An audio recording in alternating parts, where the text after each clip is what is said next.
Hi everyone, welcome back to our channel. It's the Hawkins. If you're new here, my name is Jordan. Everly is napping right now and Alex is at work, so I'm just about to leave for work, but I've got to wait for Everly to wake up, so I thought I'd jump on here quickly and film this video for you guys. This video is really close to my heart. It is my breastfeeding journey with Everly. It is World Breastfeeding Week, and I've seen lots of really beautiful, positive, amazing posts about a lot of women's really beautiful, amazing breastfeeding journeys, and it's just brought up a lot of emotions as to why I had to cut my breastfeeding journey so short, a lot shorter than what I planned. And I also have so many friends that also had to cut their breastfeeding journey short or couldn't actually breastfeed at all for any reasons, whether it be mental health or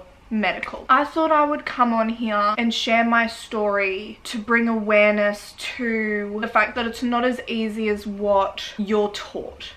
So when I was pregnant with Everly, I was determined and set on breastfeeding. I knew all of the benefits of breastfeeding. I knew why I should do it. Like, there was so many benefits to it, and so I decided to do a breastfeeding class. I did a breastfeeding online course, and I also did other research, not really research, I googled stuff to try and help me as much as I could. And after my breastfeeding class, which was at the hospital that I gave birth in, Alex came to that, and we both left that class feeling so positive, like this is so easy, like all we have to look out for is, you know, symptoms of mastitis, and, you know, being careful with that and making sure you latch them properly. Like, these were the only issues that they covered, and it gave us a real false sense of security. So this is why I'm sharing my story. I'm by no means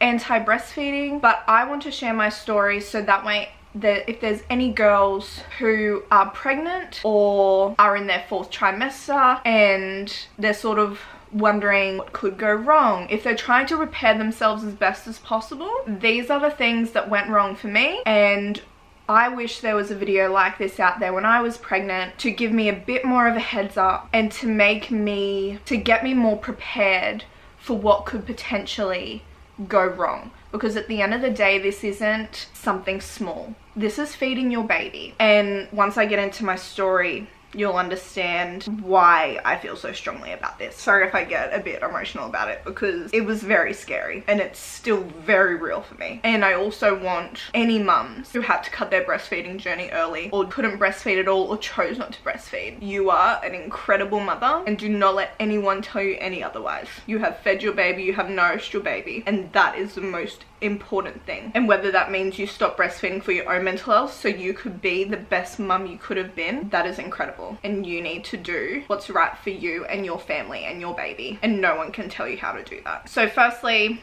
like I stated, we did breastfeeding class. This made us feel incredible. We left there thinking like, oh my god, this is gonna be great. I was so excited about it. We looked up a bit more on mastitis and what to look out for and all of that sort of stuff. And we looked up, you know, latching techniques, because these were the only 2 issues that they spoke about the entire class. And the same with the course that I did. The only 2 issues. That was all they spoke about. So there was that. And then at 36 weeks, I started prenatally expressing my colostrum in case, well, my reasoning was in case like Everly had to go to special care at all, or for some reason, because I know like my mum had to go into surgery after one of her births to remove the placenta. So for any reason why we were separated, I wanted to have that colostrum just in case to give to her. And that was already very draining. We had 1 ml syringes that were given to us by the hospital, and it would take me 45 minutes on each boob to get half a mil out. So each day I would do that. So every second day I would get a full mil out. I think I took to the hospital 7 or 8 mil, and that was extremely exhausting. I even would get Alex to help me. I would literally like milk myself into a cup and then syringe it out. But I was like, well, this is what I need to do. That's totally fine. So we did that.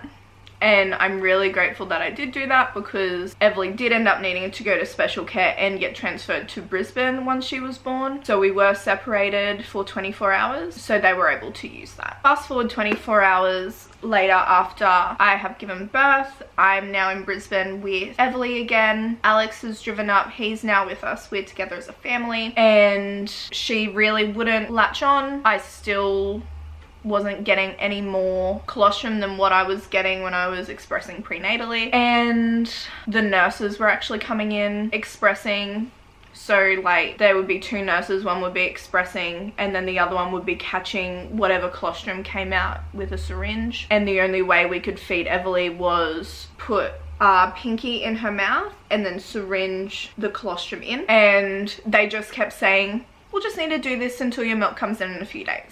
This is all they said. And I didn't think anything of it at the time. I was like, okay, you're obviously professionals. Like, if this is what I need to do, that's fine. And my milk's gonna come in soon. And then we had our first night in hospital together as a family, and we were up all night trying to feed her, and the nurses just kept doing the same thing and telling us, you know, once your milk comes in, it will be different. And then we go to the next morning, which is the morning that we left the hospital, and the doctor came in to do his rounds and to do the discharge check on Everly so that way we could go home, and everything was perfect on her. The only thing he said was she has a lip and tongue tie. And I said to the doctor and the nurse that was there, I was like, well, is that why she's not getting onto my boob properly? Like, is that why we're having a bit of trouble? And they're like, no, lip and tongue ties do not affect breastfeeding in any way. That's a myth. And I was like, oh, okay, no worries. So we were let go from the hospital and we drove home, and we got home about 3 o'clock in the afternoon, and we again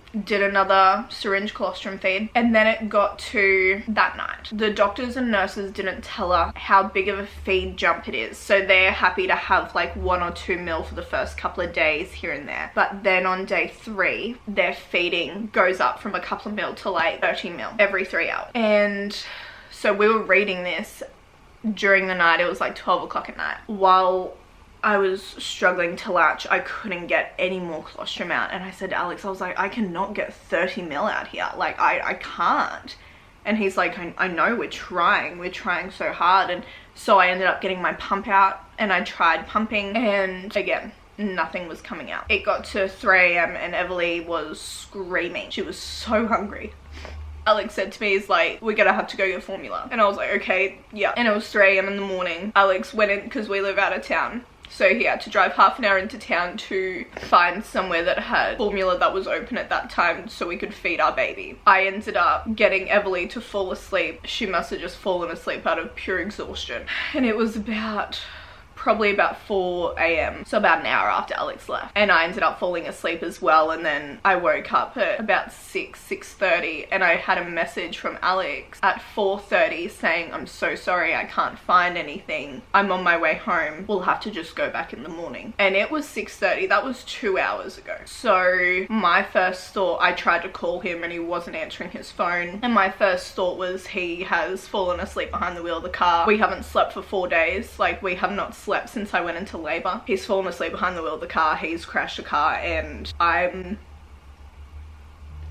now a widow with a 4-day-old baby. So I just kept calling him and there was no answer. So I called my parents, because Alex had taken my car, so we didn't have another car with a car seat in it, so I couldn't go out and look for him. So I called my parents, because they live about 5 minutes from us.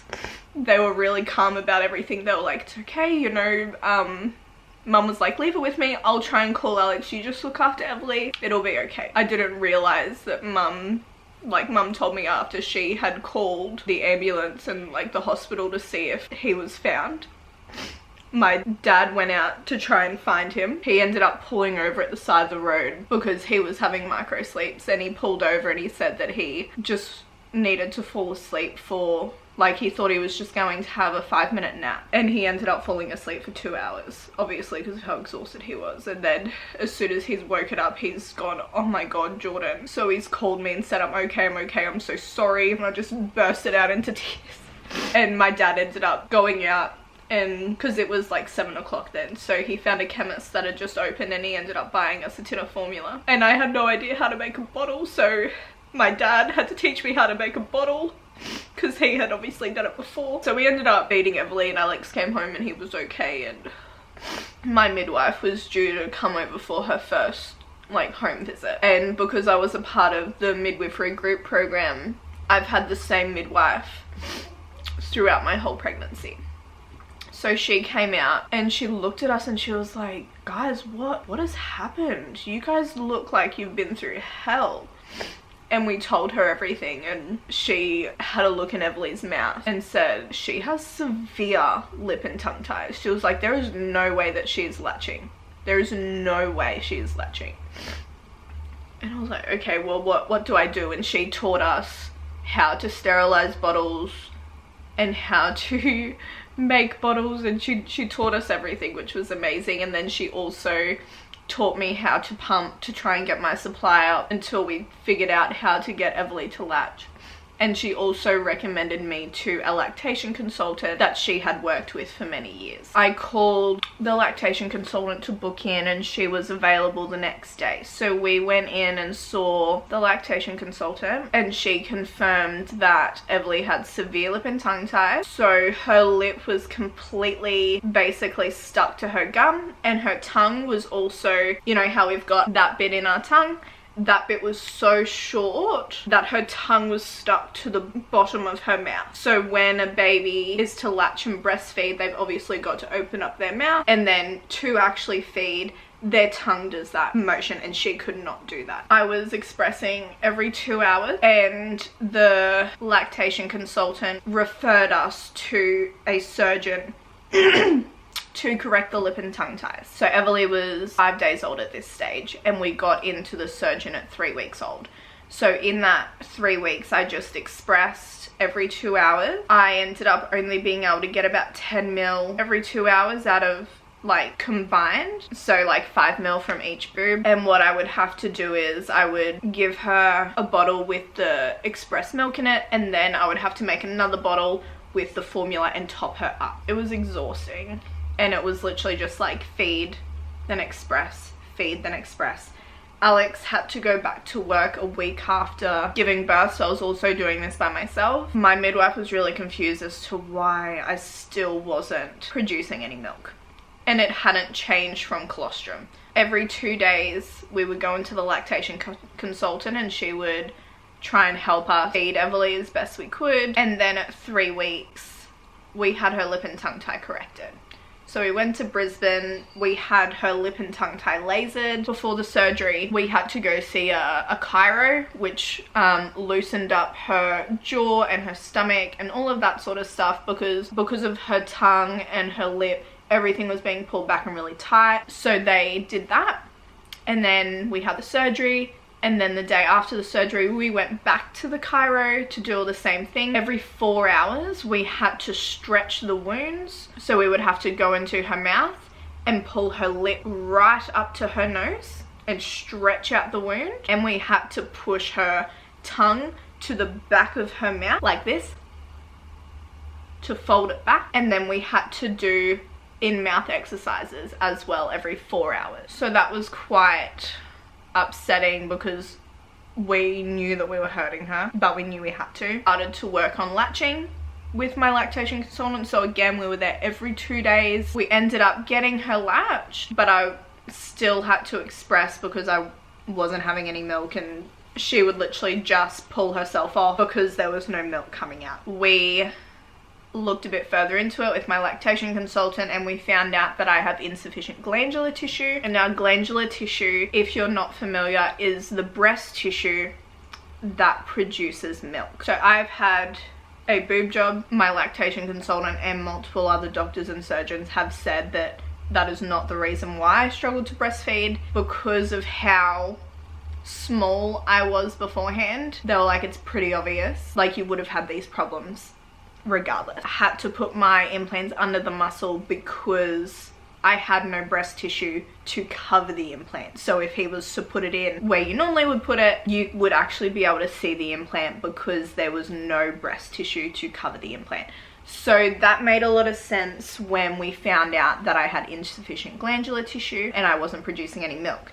So then we moved to using a supply line. If you're unfamiliar with a supply line, I'm gonna go grab my supply line and show you what it is and how I had to hook it up. So this is the supply line, and this would be what you would put the milk in. So what I would do is whatever express milk I had, I would put this in here first and then get up again and top it up with formula.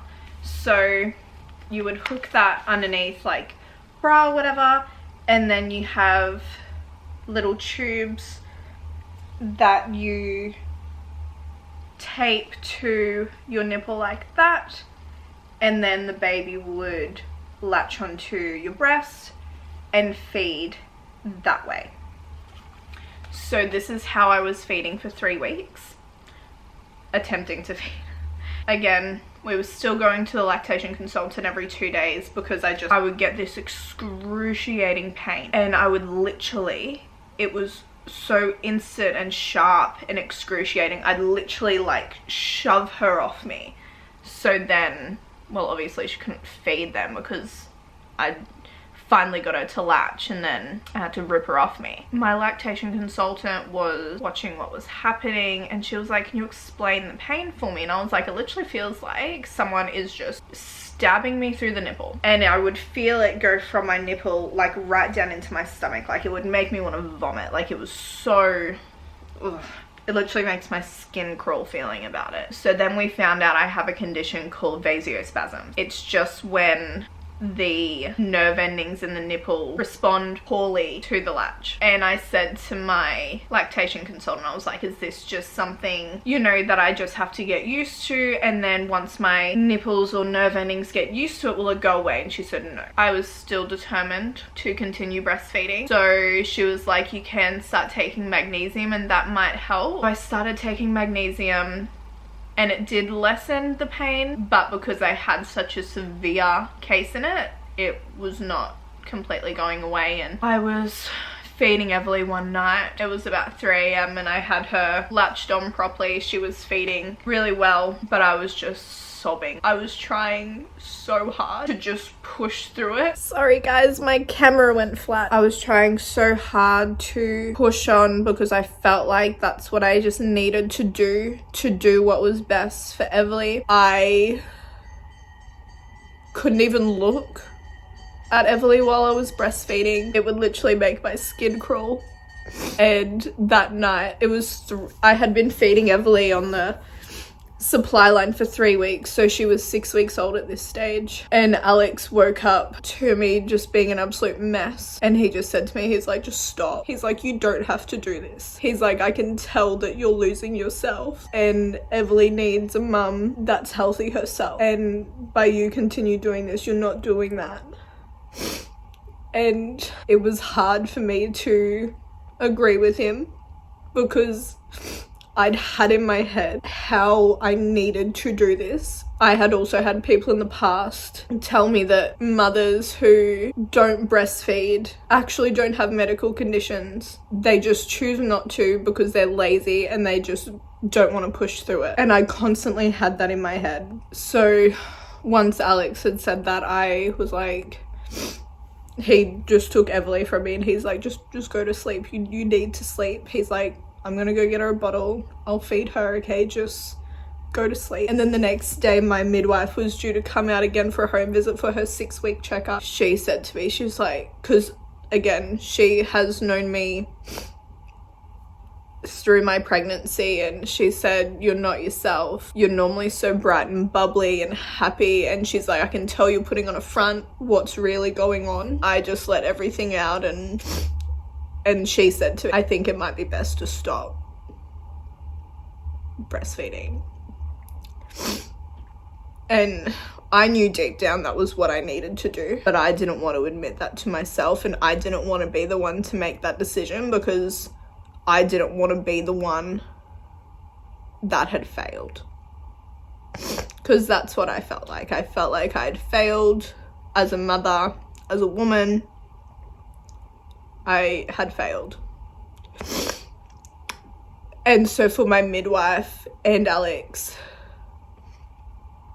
to do the same, like say the same thing. I did know that that's what I needed to do. Like, they by no means forced me, but by them basically supporting me and then reassuring me that it was okay and that I didn't fail, that this just happens, this is normal.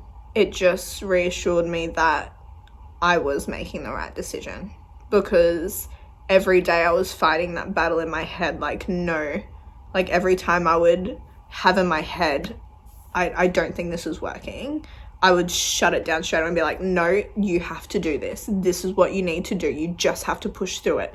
It'll get better. You just have to push through it. Then we had another visit with my lactation consultant that was due. Like, we were booked in with my lactation consultant again the following day. And I told her everything as well. And she also agreed that it was time. That was the end of my breastfeeding journey. And I am very glad that I stopped it, because instantly Everly was so much happier, so much more content. She started putting on weight again finally. I was so much happier. Alex was able to help so much more. And we just finally found our flow as parents and as a family.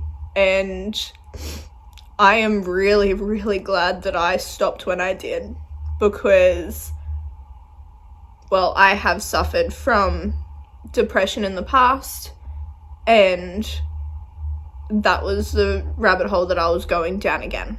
I could tell that postnatal depression was really creeping up on me. But I look back at, like, I'll put the photo up here. I posted it on my story as well.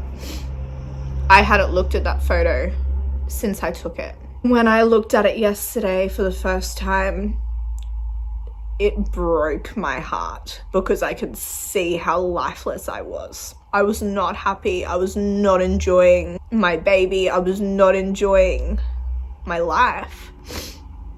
So I'm really glad I made the decision. I'm so grateful for the support that I had from Alex and my midwife and my lactation consultant as being professionals, because I always like to know that I'm doing the right thing medically. So having that professional help and support was what helped me move on from that.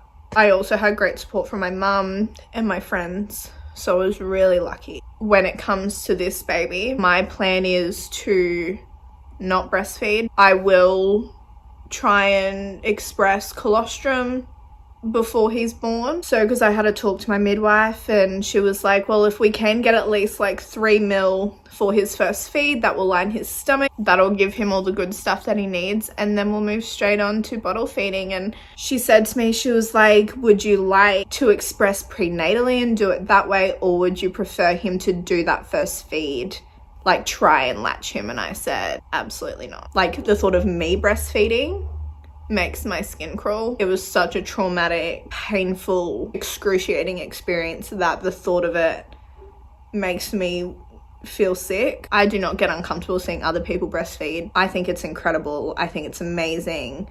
I don't get jealous of the fact that other people can breastfeed, but it's not for me.